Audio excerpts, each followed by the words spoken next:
Alrighty, so welcome back. These are the creative prompts inspired by the Don A Stuart, aka John W. Campbell Jr. story called Night.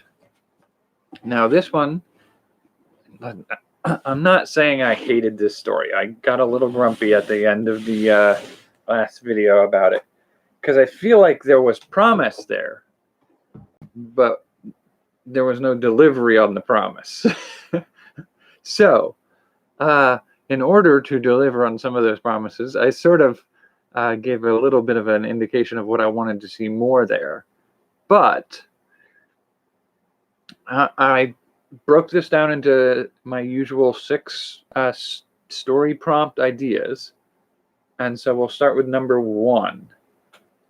The first prompt idea I have here is, I really ended up just breaking this story down into the things that it's got at its core that I wish it just more cleanly explored. And the very first one is that this is a test of an anti-gravity unit used for flight and trying to get off planet Earth.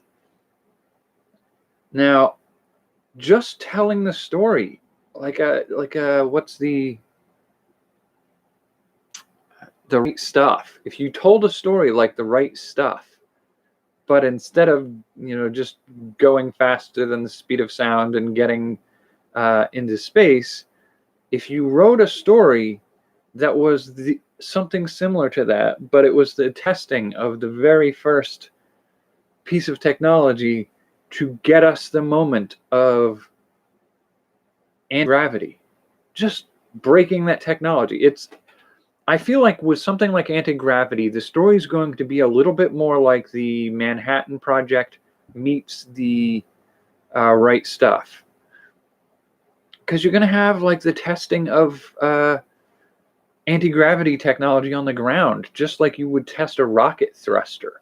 But anti-gravity tested on the ground, like how does your technology work?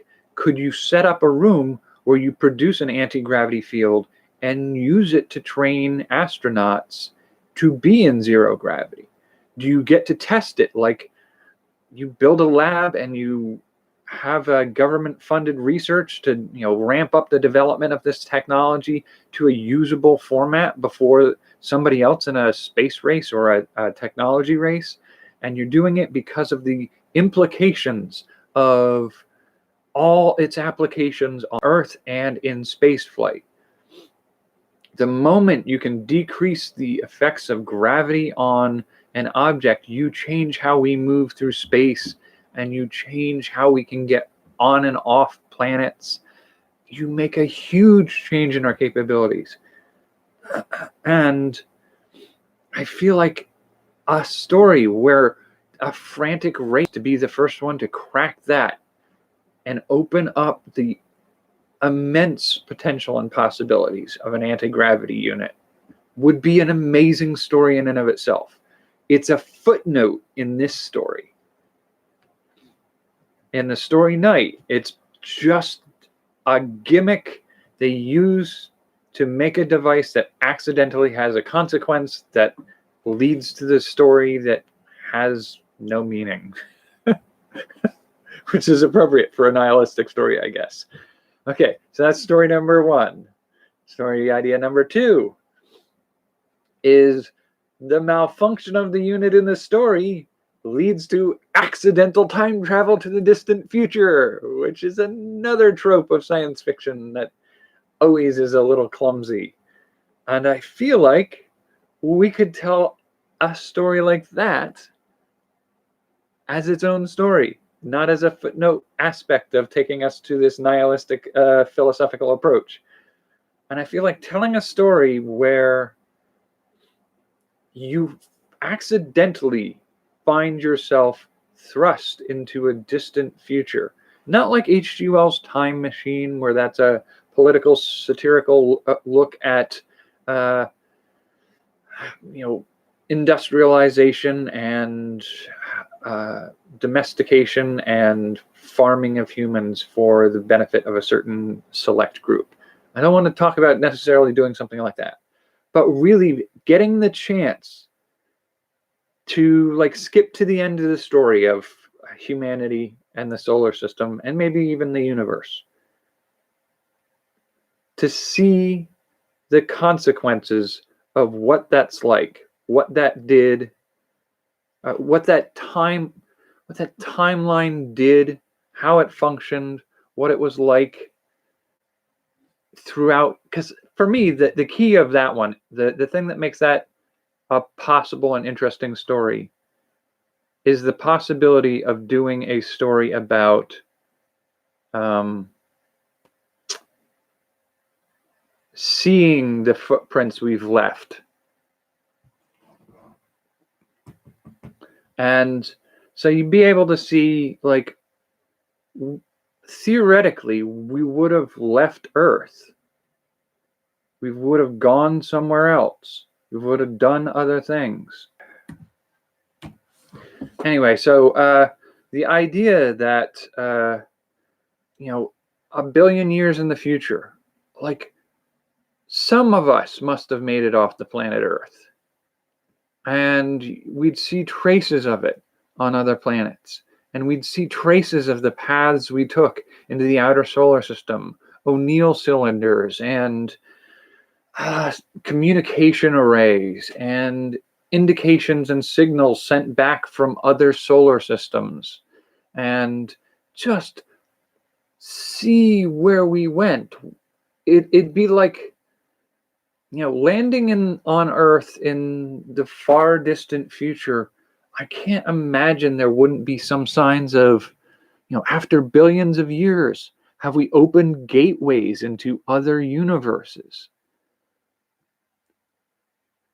Are there whole different species spread out? Have we put other living things on? Like, it's like an archaeological dig through a solar system and maybe even a whole galaxy of linked together worlds with signs of what we did while we were there.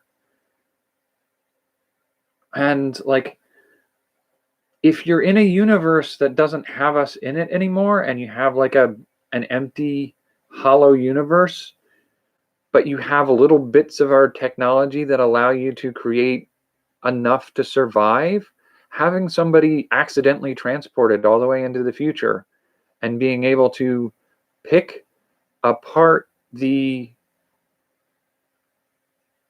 remains of places we've been and see who we became and just break it down and see it. And you know, maybe it's one person, maybe it's a group of people, maybe it's, you know, the end of the universe, and there's a couple hundred years left for people to start over, and then, you know, start a little base outside of a gateway, and then question whether or not you step into the next universe to follow them. I kind of prefer the idea of a story like this not having a means of you stepping back out and going to the past again. Like, it's a one-way trip. You've gotten to the future. Now you either settle down and just watch the universe die, or look into some of those mysterious things that may lead you to another universe. Follow in the, you know, the steps of your ancestors. I guess I don't know how the time pronouns would fit for that, I guess. Anyway, that was idea number 2. Idea number 3. One of the things that sort of comes up here is when he gets to the distant future, he sees a world where people were clustered together, trying to make the survival possible for a little bit longer. And it reminds me a lot of talking about like Pompeii, where the catastrophe of the volcano going off dusted everybody in the huddled positions of fear that they were in, and you have these hollow cavities that are perfect sculptures of the people who were inside the ash cloud, just died huddled together. And they sort of do a very decent approximation of what that would have been at the end of Earth time, as people just tried to huddle together and just never survive past that moment. And it's in a time frame where that end was enough of an end that it sort of froze things in those positions, and the atmosphere disappeared. There's no radiation coming through to diminish the matter that everything's made of. It's sort of like the perfect preservation of the last people's last moments. And I feel like there's a way to tell a similar story without it having to be like scientifically inaccurate. Like if your universe is doing the cold death approach, it's not going to be rapid enough that you're just suddenly going to get flash frozen like that. But I feel like there's a way to tell a story where either Earth gets thrown out of orbit and just passes Jupiter and is just skidding out into the colder reaches of the universe, that you would have. You'd still have time, though. What would it have to take to get that stopping moment, that moment that freezes up a world full of people in that last petrifying moment of not wanting to go? Like, how do you just catch them all like that? But with enough time to see it coming, but not enough time to make enough peace with it. That's a little morbid. It's not idea number 3. Idea number 4 was automated cities waiting to serve extinct people. And that one's really based around the idea that at one point he was wandering through the remains of these pristine cities that have been sitting for 1 billion years undisturbed because there's no air, there's no dust, there's no meteorites, there's no radiation, nothing's degrading the material. No wind, no salt, no rusting, no degradation. Perfectly, pristinely preserved. And he's wandering through it, exploring it, and he steps through, and there must have been like one of those door ringers where, where the beam is broken, and so an automated device responds. And it just makes me think there's got to be an interesting way to do a story of a place, a world, a city, something where it was built to be the most assisting world out there. It'll prepare your meals, it'll do all the things you need to do. Everything was managed by some automated feature. And it's been there waiting for somebody to serve. And there's nobody to serve anymore. But I feel like part of what I want this one to be isn't sitting motionless, just waiting. I kind of want it to be sort of like a story of sort of like a puppy who waits for you at home. And it's not motionless at the door the whole day you're gone, but it knows, it expects at some point the thing it loves will come back. And so it goes through the motions of making sure that the house is protected, making sure things are a certain way. You do your things, do your function that day, do what you're supposed to do that day, so that when the master comes home, they'll be happy with the work you've done that day. And that's a hard thing to say as a story idea, but like a story of beings whose purpose is to make sure that our world is ready for us and will do what we need it to do, waiting for us, and we're not there anymore. And they do it for centuries or millennia. And just that moment of discovering them waiting there for somebody to serve, I think that could be a very powerful story. So that's 4. Number 5 is the sort of extension that we went through with some of this was the author wrote a story that got to the meat of it, was encountering our legacy. Basically, it was our machine children. Humanity died out, but before they did, they created all these machines. And these intelligent, functioning, knowledgeable machines are sort of our children. And that's a story that's had some stories written in it, but it's also a story that's ripe for writing more stories. Just like the machines that we create, who are they? How do they identify compared to us? Do they see themselves as our children, our replacements? Or do they see themselves as sort of like the holders of the records of the ancient ones? I mean, we as humans have a tendency to fabricate, mythologies. Are we their myths? Are we their, Olympian gods? We overthrew the titans of the savagery of the previous life of crawling out of the muck, and we became the Olympian gods, and now the machines are the human children of the world who look back on us? Or do they see us as we see the cavemen that we grew out of? Which are we? Are we both? What is that relationship like? And how does a machine consciousness think about it? So that's story number 5. Story number 6 is a cold sun becoming a planet for something super advanced to live on. Now, this is where we were talking about, like, the science doesn't really hold up for what he was writing it. He basically talks about the sun got bigger, but it wasn't putting off any radiating heat, and it was redder and darker. And so, like, a giant, dark, redly glowing, but doesn't generate any heat, which makes no sense.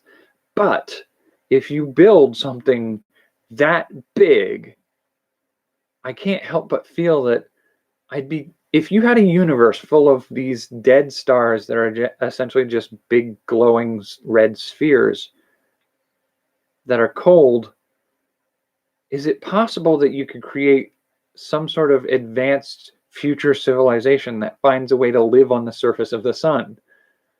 Like, can you live on the surface of giant stars? Or even in the case of where I was eventually going to go with this idea, was the idea of a star that just dies out and becomes a neutron star.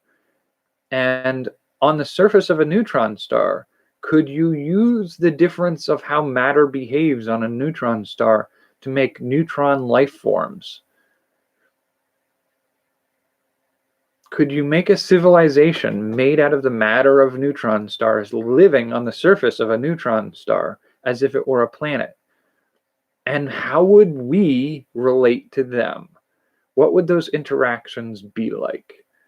I mean, fundamentally different laws of nature exist on the surface of a neutron star. Well, they're not that different, but they're vastly different than anything we've ever encountered. It would be a whole different world, and it's equivalent to living at the deepest trenches of the ocean versus living at the highest peaks of the mountains on Earth. Like, the two life forms from those two environments, they're so vastly different, and they have such vastly different needs that it would be really and truly alien to have that kind of contact and try to figure out how to relate, and if it's even worth trying to form a connection and interaction with them. So those are the 6 ideas that I came up inspired by the short story Night by Don A Stuart. hopefully there's some ideas in there that are interesting. And if you make anything from this, feel free to let me know. I'd love to hear what you did with it. I will see you for the next episode. Take care and have a